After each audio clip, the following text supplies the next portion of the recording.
大家好，歡迎嚟到 Hi-Fi 發燒台，我係呢388。大家好，我係 Ellie 啊。咁我今次咧同 Ellie 咧一齊同大家分享我身邊呢對喇叭喎。唔好住，我想問一問咧，呢對 Magical 究竟叫 S3 2023啊，定係 S3 Mark III 啊？呢個係一個好問題啊！咁我覺得咧有啲朋友可能都混淆噶。咁其實咧呢個 Magical 呢個 F3 嘅系列咧，今次係第2次嘅升級啊！咁啊順理成章咧應該都係叫做 Mark III 噶嘛。但係咧大家上去佢嘅官網咧就揾唔到呢個 S3 Mark III 喎，淨係見到 S3 2023啊！咁其實原因你點解咧？其中一個原因咧就係咧，因為 Magical 廠方佢覺得咧今次個升級咧嗰個提升相當之大啊！佢覺得咧 Mark III 咧都唔能夠表達得到啊，所以佢索性咧就叫做 S3 2023啊，就係咁解啦。哦，即係 S3 Mark III 同埋 S3 2023都係同一款型號。啱啦，就係同一款型號嚟嘅。咁未去片之前，大家睇緊嘅未訂閱 Hi-Fi 發燒台就記得訂閱啦。好啦，咁我哋唔好講咁多啦，一於話去片。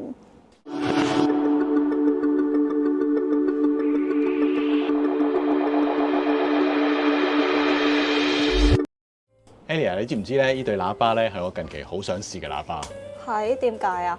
因為咧之前我喺慕尼黑音響展咧聽過呢對喇叭咧，我覺得佢表現好好啊。咁我一直咧都好想喺自己主場咧去認真去聽一聽佢啊。唔怪之你聽得咁開心啦。係啊，咁同埋你聽完之後你覺得點啊？講我聽感之前，不如你先介紹下呢對喇叭先啦。好啊。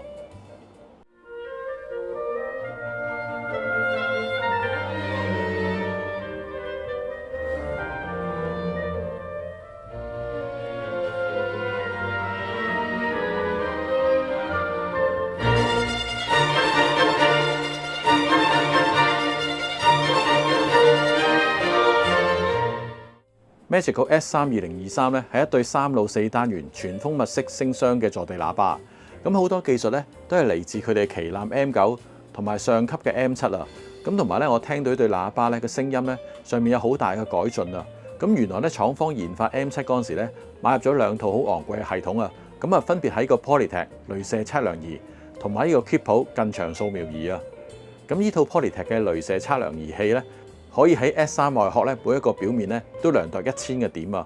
咁當播放音樂嗰陣時咧，就可以測出咧每一個點嘅震動啊！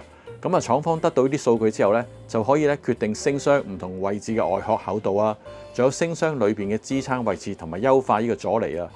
咁樣咧就好準確咧嚟減少呢個聲箱嘅震動啊！最後令到 S3 2023咧比舊款咧靜咗30% 啊！咁呢方面咧係實際聽感上高咧我都聽得到啊！真係覺得咧靜咗好多，聽多咗好多細節啊！至於德國 Keep 嘅近場掃描儀咧，可以用一支咪咧喺無殘響室嘅環境之下咧，量度呢個喇叭發聲咧360度嘅數據啊！咁呢個系統咧係先測量呢個環境嘅數據，之後咧收音咪咧就喺吊起嘅喇叭4周360度咁樣移動啊！咁啊同時咧測量出唔同位置嘅頻率響應啊、總諧波失真啊，同埋呢個相位差嘅數據啊！之後廠方咧就根據啲數據咧嚟調整喇叭各項嘅設計啊！咁啊，今次試聽個 S3 2023咧，其中一樣突出嘅地方咧，我覺得就係佢4個單元咧個聲音好連貫啊！咁我相信咧都係有呢個系統幫助之下咧，令到對喇叭嘅相位咧係非常準確啊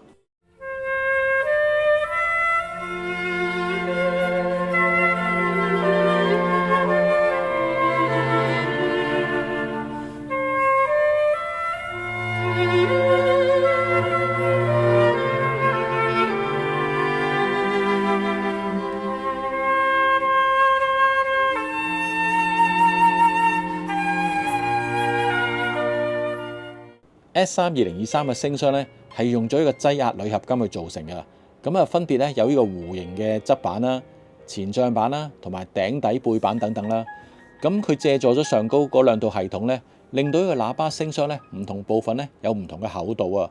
咁啊分別咧由半寸咧去到2寸啊，而成個喇叭咧都係呢個弧形嘅表面啊，咁可以減少個聲箱繞射，同埋減少咧聲箱裏邊嘅駐波啊。喇叭下邊咧有3粒全新設計嘅銀色嘅繩腳啊，咁望落去咧同呢對黑色嘅喇叭咧好似唔係好夾啊。不過呢對喇叭咧可以揀唔同嘅顏色嘅，所以可能其他顏色咧會比較夾一啲都未定啊。同埋呢個繩腳咧，據講咧有更加好嘅避震效果啊。咁同埋我都試過啦，佢嗰個調校水平咧都幾容易嘅。廠方都有提到咧，呢對喇叭咧係一個低重心嘅設計啊。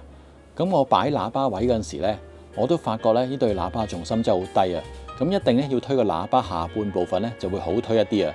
咁而低重心咧，除咗可以令到喇叭咧更加穩定之外咧，仲可以咧增加呢個動態對比啊。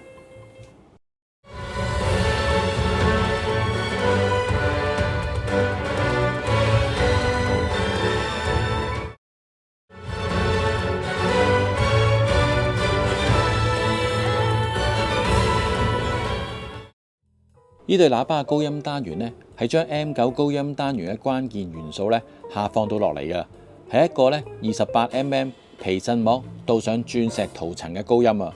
咁啊單元嘅磁體呢係用咗呢個鋁瓷嘅，同埋全新設計後聲室。咁而高音單元呢，加上呢個弧形嘅前面板呢，可以提升個喇叭嘅擴散度啊。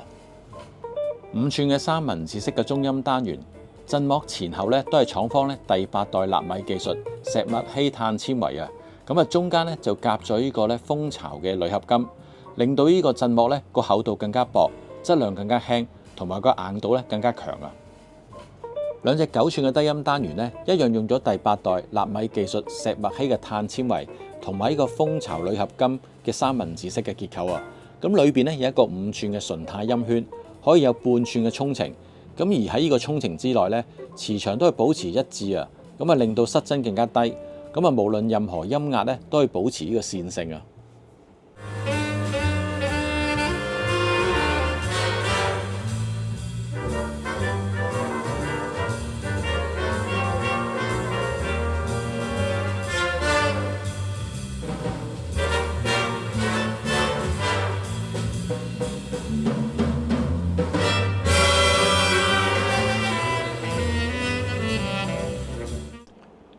Elia 未同大家分享呢對喇叭聲音之前呢，我都有啲嘢咧想同大家分享啊。咁我想講下咧呢對喇叭點樣調校啊。好喎，又學到嘢喎。因為咧呢對喇叭咧未送嚟之前咧，我都有去代理度了解過㗎。咁啊，代理 Lobo 同我講咧，當對喇叭咧運送嗰陣時咧，有機會咧嗰啲單元上嗰啲螺絲咧會鬆啊，所以話咧叫我翻到嚟之後試下收緊啲螺絲啊。哦，原來可以咁㗎。咁咧真係咧，我翻到嚟之後咧，咁我首先咧我就未收啲螺絲住，我首先就擺好晒位，咁啊聽咗一陣咧，當我記熟咗啲聲音咧，我之後咧先走去收一收螺絲啊。咁我發覺咧呢對喇叭只係個中音啲螺絲咧有少少鬆，其實低音咧同埋高音都好穩陣啊。咁啊當我收完之後咧，我發覺咧嗰個對比真係好誇張啊！嗰啲人聲唔單止係聚焦好咗，連個低頻咧下潛力都強咗啊！呢方面咧喺我未試之前咧，我都冇諗住去到咁誇張嘅表現啊。388啊，我留意到咧對喇叭笛咧冇平面㗎喎，咁你點樣校水平啊？我係一個喇叭咧，成個頂咧喺個弧面啊，變咗咧擺唔到呢個水平錶啊或者水平珠啊。咁我都有試過咧，見到喇叭下低咧嗰個腳座下低有兩個位咧突咗出嚟㗎。咁我試過咧就擺個電子水平儀落去咧，我發覺咧左右兩邊咧相差即係0.01度啊。咁啊證明咧係相當之平啊。所以最後咧我就用咗咧腳咗個位咧嚟調校個水平啦，咁啊最後咧都調得好準確啊。388啊，你頭先一開頭咧咪講咗之前喺慕尼黑聽過呢對喇叭嘅，當時對你嘅印象係點樣啊？其實嗰陣時我都覺得佢好聲啊，同埋咧始終展覽會場地咧咁啊聲音其實有時都好難好理想嘛。咁嗰次我印象咧聽到咧嗰個立體感都好好啊，同埋見到咧當時咧好多人坐喺度啊都唔願走啊，咁啊證明啲聲真係好好咯。388啊，咁呢對喇叭嚟到你個主場啦，你覺得點啊？咁啊，首先第一樣好開心啦，可以主場聽啊嘛。咁同埋今次咧睇主人聽完之後咧，我發覺咧真係冇聽錯啊。咁我發覺聲音真係好好啊。咁同埋咧比較之前嘅 Magical 喇叭咧，我覺得係提升真係好明顯啊。咁啊唔單止話音響性，喺音樂性嘅提升咧都好好啊。咁知道咧原來佢用咗嗰兩個新嘅工具啊。咁我發覺咧喺聲音上高咧真係聽得到啊。所以咧佢嘅聲音提升咧係真係有個原因嘅。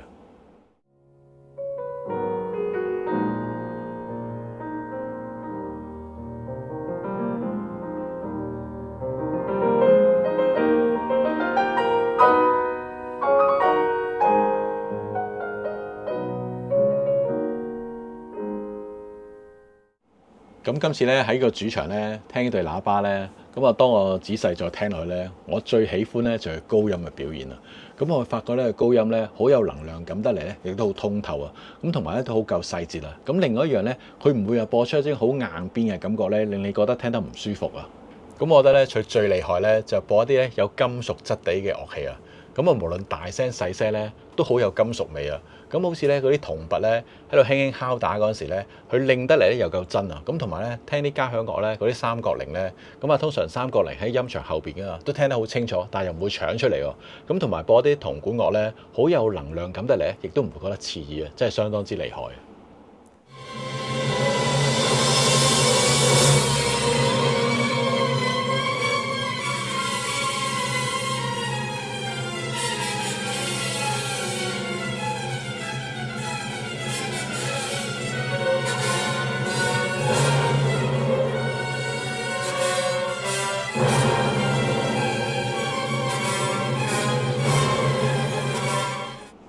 咁頭先你咪講到有金屬味嘅，咁其實關唔關佢呢個金屬聲相事啊？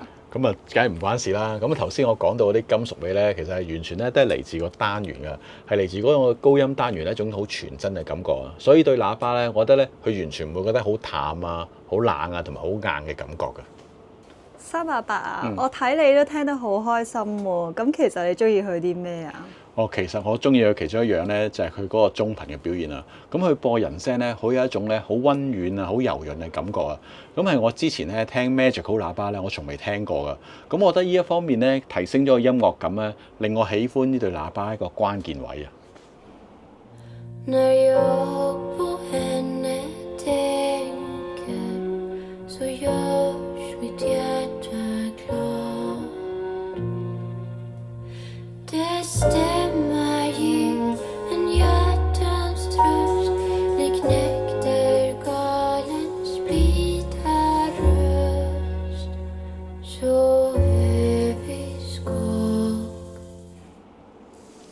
講咗咁耐，好似都未形容過低音係點喎？咁啊，其實 Magical 喇叭咧，低音一定唔使擔心啊。咁佢係一個蜂蜜式嘅聲箱啦，咁所以咧佢同呢個傳統咧反射式嘅低音嘅喇叭咧係有啲唔同嘅。咁佢出嚟嘅聲音咧係好夠乾淨，好有衝擊力，好爽快嘅。咁同埋絕對唔會有種拖尾嘅感覺啊。咁所以咧佢播一啲咧大動態嘅音樂咧，絕對唔使擔心啊。咁好似咧播一啲咧有汗水味嘅鼓聲咧，嗰啲衝擊力咧都相當之好嘅。